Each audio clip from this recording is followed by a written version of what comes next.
Hello, everyone, and welcome to my presentation, the Nutritional Management of Common Digestive Disorders in Sjogren's. At the end of this session, you'll be able to understand the impact of dry mouth on digestive health, list three common gut disorders in patients with Sjogren's, and identify key nutritional interventions to improve their quality of life. I had no conflicts to declare. And my Sjogren's journey started very early on in my life.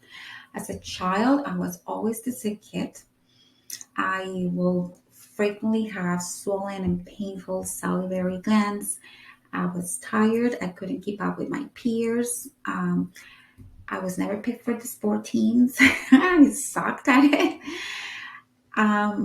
Not only I had the swollen glands, but I always had digestive issues, heartburn, abdominal pain, diarrhea, constipation. I would throw up out of nowhere. I couldn't tolerate most of the foods. I couldn't swallow. I was honestly dry. I had no tears. I very small amounts of saliva and couldn't speak properly. My teeth deteriorated despite a pristine oral care routine. Finally, when rheumatoid arthritis showed up at 21, so the joints get the attention, a rheumatologist put the puzzle together and diagnosed me with Sjogren's. Still crickets for the treatment, and I had to figure out all by myself. And with the help of my mom, really, she took me everywhere, and I love her to death. In 2015, I joined the Sjogren Society of Canada and I found my tribe. I felt that finally I could say, me too. I felt validated. I didn't feel alone anymore. And I'm still in close contact with the Sjogren Society of Canada and supported whenever I can. Now, I'm so happy to see that these educational opportunities are arising. We still are waiting for more effective treatments, but this is a good start. We are moving on the right direction. So don't get scared by this slide. All I want to point out is that there are really three reasons why Sjogren's patients may have more risk of developing digestive disorders compared to other patients with rheumatic diseases, even rheumatoid arthritis, psoriatic arthritis, or lupus. Sjogren's is a chronic autoimmune disease that affects the epithelial tissues, particularly exocrine glands and the gastrointestinal mucosa. So that means that really it could affect anything from the mouth all the way down to the rectum. The other reason is that the might be presence of autonomic neuropathies or other autoimmune diseases.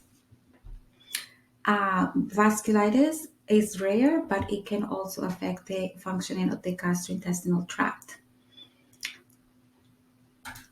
So I will focus on the three most prevalent issues in patients with Sjogren's. Before we begin, I want you to ask yourself,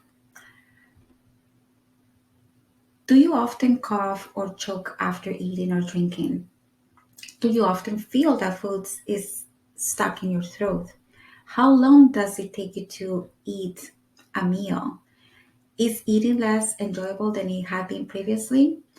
Have you recently lost weight without even trying? Can you pass the cracker test? Well, it's not surprising that patients with Sjogren's experience dysphagia or swallowing difficulties because xerostomia or dry mouth affects up to 95% of Sjogren's patients at some point in their Sjogren's journey, with some of them presenting no saliva production. Sjogren's patients produce up to 300 milliliters of saliva or less, whereas a normal or healthy individual will produce up to 1.5 milliliters. 99% of saliva is water, and 1% is rich with mucins, which gives that thickness to the saliva, has digestive enzymes. It has enzymes with antibacterial properties. It also has immunoglobulin A contributing to the immune defense and electrolytes. So it's just not water. It's a rich compound that we're really missing out on it. So dysphagia, it has been identified that it highly impacts the patient's quality of life. In 68.5% of patients, the impact was highly noticeable, and for over the years, patients had told me that they refrained from visiting their friends or going out for dinner because they're afraid of choking in front of their friends, like what's going on. So that is definitely one thing to think about, and a major reason why these dysphagia or swallowing difficulties occur. Saliva also comprises more than 80% of all oral secretions. That's why we feel so dry at night, because there's no stimulation at night. Some of the management strategies that you can implement is, first of all, if you answer yes to any of the questions I asked, ask your healthcare provider to consider a referral to speech language pathologist, maybe a gastroenterologist, or a registered dietitian with experience in dysphagia. Assess or adjust medications worsening the dry mouth. Eat more softer solids. Doesn't matter if the rest of your family don't do it, like it's safer for you. And you will see that it also allows you to take advantage of that small amount of digestive enzymes in your saliva. So then they can mix up with those softer foods easily. Avoid crusty, sticky, and dry foods. And if possible, when you're sipping on liquids, especially during meals, make sure that they are slightly thicker than water. So like a nectar type consistency, or maybe plant-based beverages, because usually they are slightly thickened with xanthan gum or pure gum, which is really not a bad idea when you have swallowing difficulties.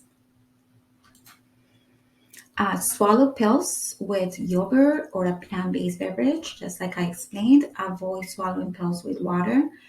Eat more fruits and veggies that are high in water content, like cantaloupe, watermelon, cucumbers, zucchini. Um, Choose more meat cooked.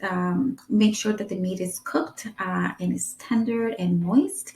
I will avoid tough textures like chicken breast or turkey breast. It's better to go for like a dark meat. Fish, if you cooked, make sure that it's soft enough to break with a fork, not overcook it to the point that it's completely dried, and that happens a lot with salmon. Also, look for recipes that are really soft. They don't necessarily have to be boring, they can be palatable. And I invite you to go to arthritis.ca, the Arthritis Society in Canada. I contribute anti-inflammatory recipes, and I'm always thinking of my fellow Sjogren warriors. Then this girl is on fire. Yes, is your chest on fire? It is such a common symptom that is reported by Sjogren's patients. I will say 9 of 10 patients that participate in the Sjogren support groups, they report heartburn or gastroesophageal reflux at some point in their Sjogren's journey. And just to understand why it happens, and let's just look at what happens and why it happens. So normally, when we have at the base of the esophagus, right? This is kind of like the doorway to the stomach. So this doorway is called the lower esophageal sphincter, and is a muscular device that allows food to pass from the esophagus into the stomach, and it seals off to prevent the opening of the reflux of the strong stomach acid and other contents. But In Sjogren's patients, there are several reasons why this can happen. A nationwide population-based study in Taiwan that included 4,650 Sjogren's patients found that the risk of GERD for Sjogren's patients was 2.4-fold greater than the control group. So it's way greater than a healthy individual. And one of the reasons was the decreased lower esophageal sphincter pressure was present in 60% of Sjogren's patients, meaning that they have the ability to close off that sphincter or that doorway effectively. So it might remain a little bit open. In 2000, they also find another reason is that the quantity and quality of saliva is so poor that the alkaline nature of the saliva is important in clearing any refluxed gastric acid from the esophagus. So a healthy individual will have some reflux of the gastric contents at some point, but they have the healthy flowing saliva clearing that out, so they don't really feel it. But we don't have that luxury. And other reasons could be that motility disorders, like an alteration of the autonomous nervous systems that can send the signals to have a proper peristalsis and movement of the esophagus that allows to keep pushing the food down into the stomach. So it's not just the food that you eat. But the good news is there are a few strategies that you can implement. So think about all the things that I mentioned for dysphagia is going to help you also to minimize the symptoms of GERD. Losing weight in a non-judgmental and interdisciplinary way, it's also it's probably one of the most effective strategies to reduce the GERD symptoms. Avoid alcohol, eating smaller meals or substantial snacks every 3 or 4 hours. Making sure that you're sitting upright when you're eating and taking your time. Avoid trigger foods like fatty meals, chocolate, coffee, peppermint, spicy foods, tomato products. It doesn't mean that all these foods are going to be your triggers. So it could be just one or two. You can continue eating all the other foods if they're not triggers to you. Uh, Quitting smoking is important. Wearing like loose clothes. And keep a food and symptom journal to identify those foods that exacerbate your symptoms. Caution with tough textures like kale, cabbage, romaine, hearts, and iceberg. Remember, those food is better, like the massaged kale was probably better, cooked vegetables. And as part of this, for participating in this summit, I will share with you a gentle digestive guide that I developed specifically for patients with Sjogren's. Should you go gluten free? That's the $1 million question. So let's understand celiac disease first. Celiac disease is an autoimmune disease that affects up to 1% of the population, just like Sjogren's, right? 1 to 2% of the population. It affects the small intestine, triggered by the ingestion of gluten, which is the protein portion of wheat, barley, rye, and crossbred grains. Yes, sourdough bread is not gluten free. With celiac disease, there is damage of the gut lining. You can see it's completely flat. So it affects the proper absorption of essential nutrients like fatty acids, fat-soluble vitamins like vitamin D, vitamin A. Then we have iron, folate, calcium. So it is serious. With Sjogren's patients, up to 15% of Sjogren's patients could be at risk of developing celiac disease. And this is way higher than in other rheumatic diseases such as lupus or rheumatoid arthritis. No wonder. And even if you don't have celiac disease, there could be an ongoing inflammation in the small bowel mucosa. So please, before going on a gluten-free diet, just get yourself diagnosed, a screening of those antibodies, and the gold standard for the diagnosis is a duodenal biopsy. There's also a strong association between celiac disease and a specific genotype, but the gene test is not a diagnosis. Then we have the non-celiac gluten sensitivity. And this is neither celiac disease nor wheat allergy, but the prevalence can be present up to 20% of the patients. It could also be related to the ingestion of fructans, which is the carbohydrates that you'll find in also wheat, barley, and rye. And that's why that might be confused with non-celiac gluten sensitivity. IBS type of symptoms or irritable bowel syndrome are reported by up to 30% of patients with Sjogren's. So just keep that in mind before going gluten-free. And when there is non-celiac gluten sensitivity or irritable bowel syndrome, there is really no damage to the gut lining. It might be, so that is the crucial difference. Just a little break for a sip.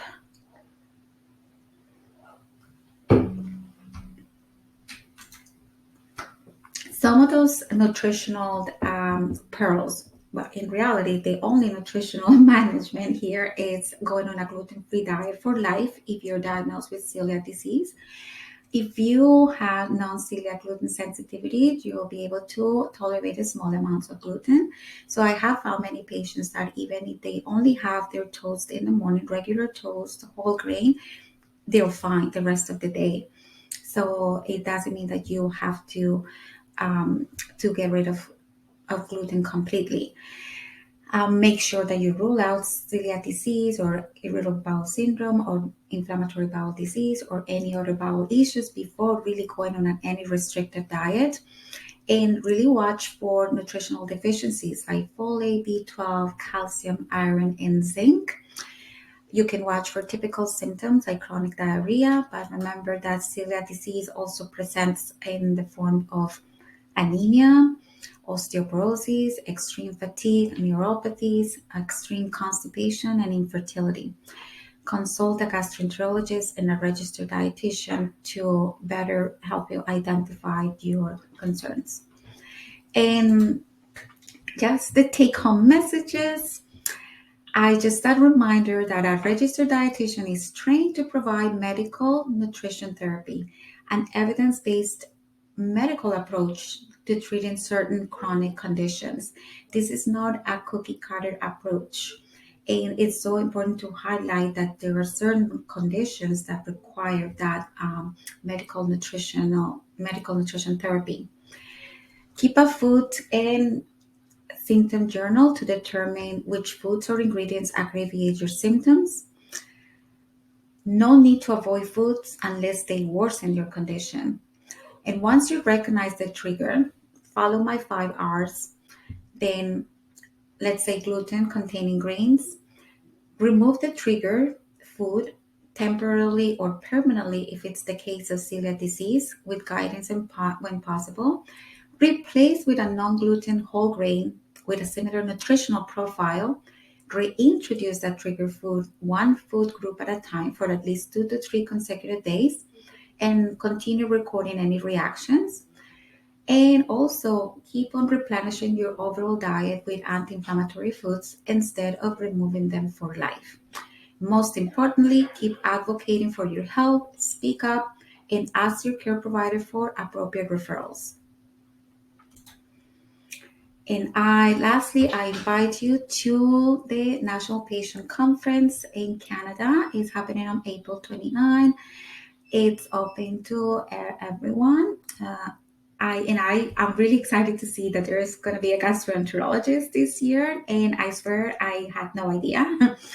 And I will be also launching my new signature program, Beat the Sjogren's Bloat, in June, just before celebrating our World Sjogren's Day in July. So please visit my website at arthritisdietitian.com for more information. Thank you so much.